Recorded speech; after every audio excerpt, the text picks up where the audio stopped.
What's up, y'all? Welcome back to the Coach Plugged In channel. You are here with the one and only Coach K. No, I'm just playing, but today we're going to be talking about my iPad Pro review with the Apple Magic Keyboard 1 week later.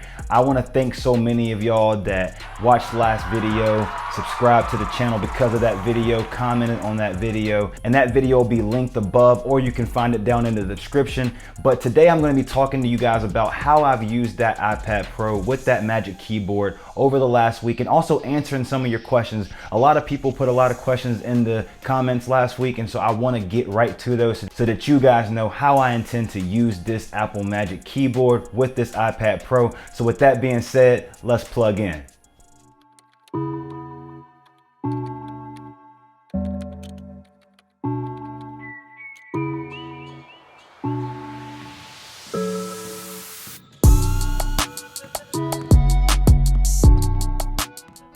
So first, I really wanted to dive into some of the comments that everybody was asking me about, and just going through some of my favorite comments and the questions that you guys had so that I can better inform you of how I plan on using this, and then also how I have been using this over the last week. So one of the comments was, what size iPad Pro do I have? I actually have the 2018 model iPad Pro. It is great. It still works with it. I have the 11-inch iPad. People asked questions about that as well. The reason that I opted for getting the 2018 over getting the 2020, yeah, the processor was better with the new A12Z chip, but the A12X chip does just as good. And so what I did was it came down to a financial decision for me, as it might for most of you. I decided to get more storage for a 2018 model than getting the new 2020 model that has the base model storage of 128 gig. I decided to get 256 gig of the 2018, and also that helped me in my pursuit of getting the Apple Magic Keyboard, because I was actually saving a lot of money. Then I was able to cop out that money for the Apple Magic Keyboard.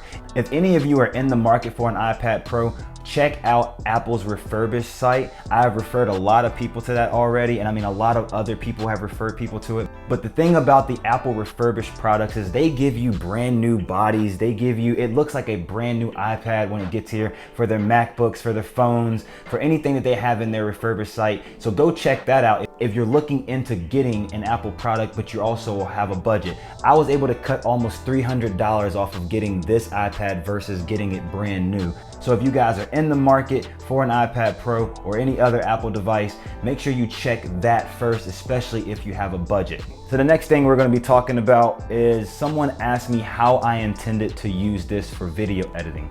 So the video editing story that I have is it's got a lot of pieces to it. So the biggest part is that I do use an app called LumaFusion, and the reason that I use that is because I've watched a lot of content creators on YouTube that have been doing all of their video editing on LumaFusion, which is a mobile app for the iPad Pro and the iPhone, and it's very capable. It's a professional app for the iPad. Now, it is not as intensive as the Final Cut Pro or Premiere Pro on the MacBook, but my thing was it was simple, it was affordable, and it was easy to get started. So I was able to download that, and the best part about it was I still have a lot of those keyboard shortcuts that I would use on a Final Cut Pro or Premiere Pro, but the best thing about having LumaFusion is it is very simple. And I can also now, with LumaFusion 2.2, I can now also export a project right into Final Cut Pro. So that's kind of how I'm going to start using this. I know that I told you guys I'm switching to the iPad Pro only. That's going to be as my laptop. I am now going to be using my 13-inch MacBook Pro, and I'm going to have it docked at my desk, as you see here.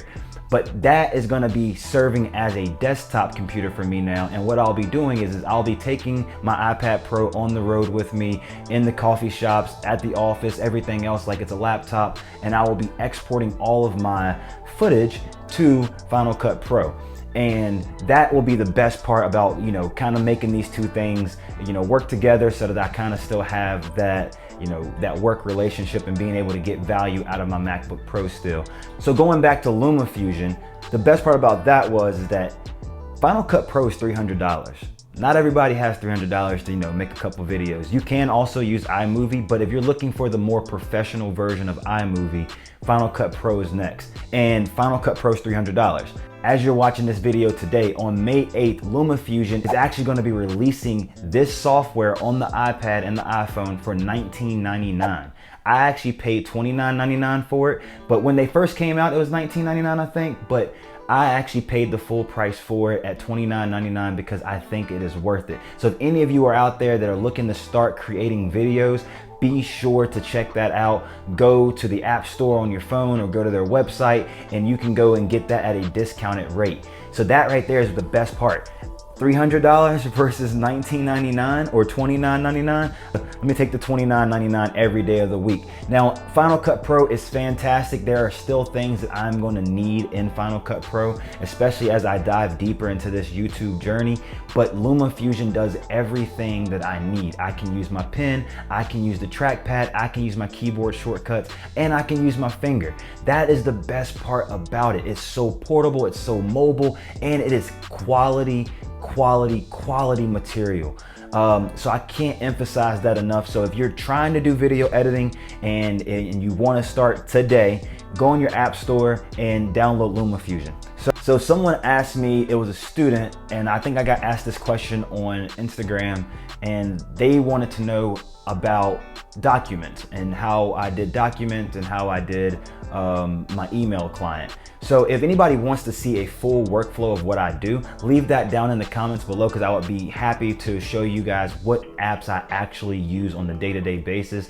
One of the things that I wanted to talk about is with Apple's new update to IPadOS and with IPadOS 13.4, specifically talking about mouse support. And so now having the trackpad also with the Apple Magic Keyboard. This is a big deal for me because not all apps have the cursor support as Apple's native apps. So I do have Microsoft Word on my iPad. I do have Google Docs, but I also have recently went back to using Apple's Pages app. And the reason for that is because Apple has the cursor support fully integrated with all of their native apps. Now I'm sure that Google Docs and Microsoft Word will both incorporate this total mouse support into their applications very soon, but I, for one, like having that cursor support of being able to scroll right over top of a word and being able to highlight it the way it would be and the way it would feel natural on an actual computer. Now you can do that in a couple of different apps,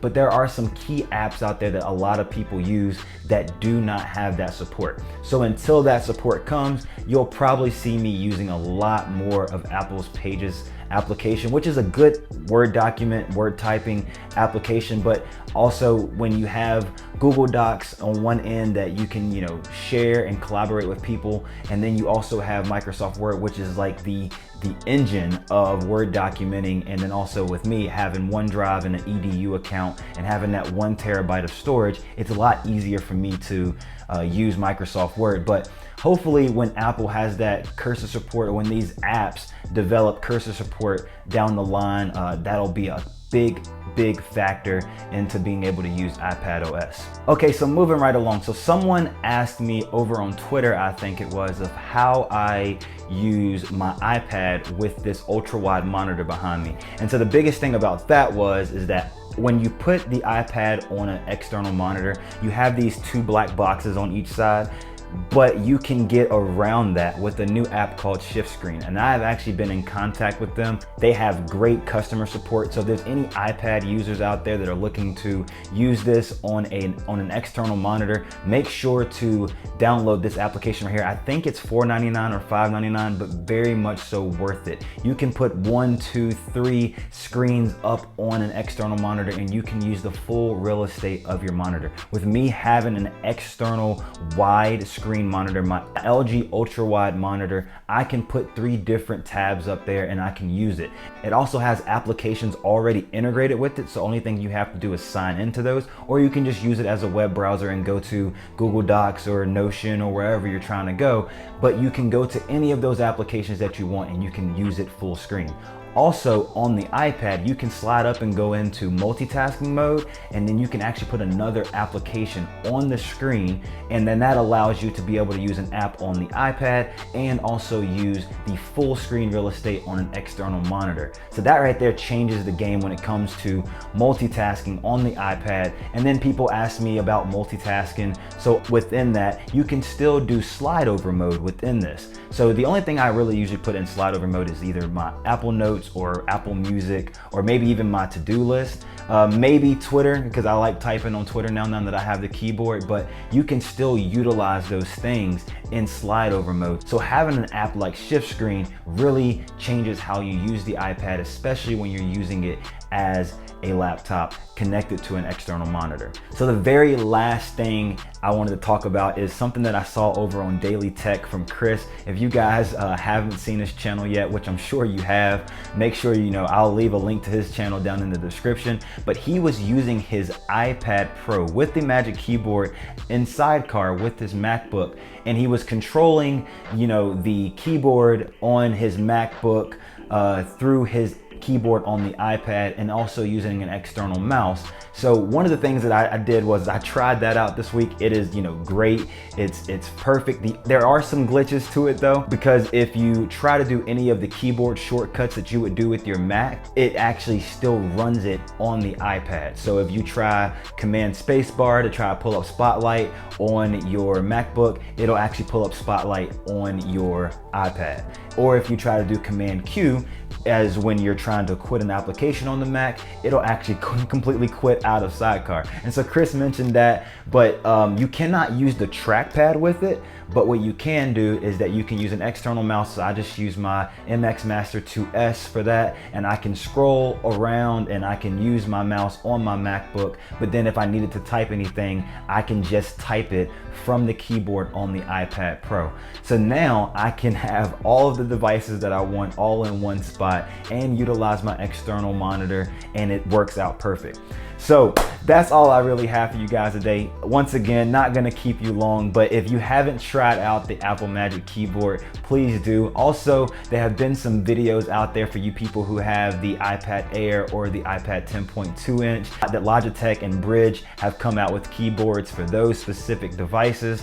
And so you might wanna check those out, because I do wanna tell you that IPadOS with 13.4 with the mouse support has changed the game for the iPad. It is not designed to take away your MacBook by any means, because there will be some people that still want to use that MacBook every day, but it does change the game if you're somebody that can only afford one or the other. I think you get best of both worlds if you use an iPad with the Magic Keyboard as a daily laptop, because you can still pull it off, touch on the screen, use a pen, and then also put it back on there and type away as if you're using a MacBook Pro. So that's all I have today. Make sure to like, comment, subscribe, and I thank you all so much for tuning in and plugging in with me today. This is Coach K.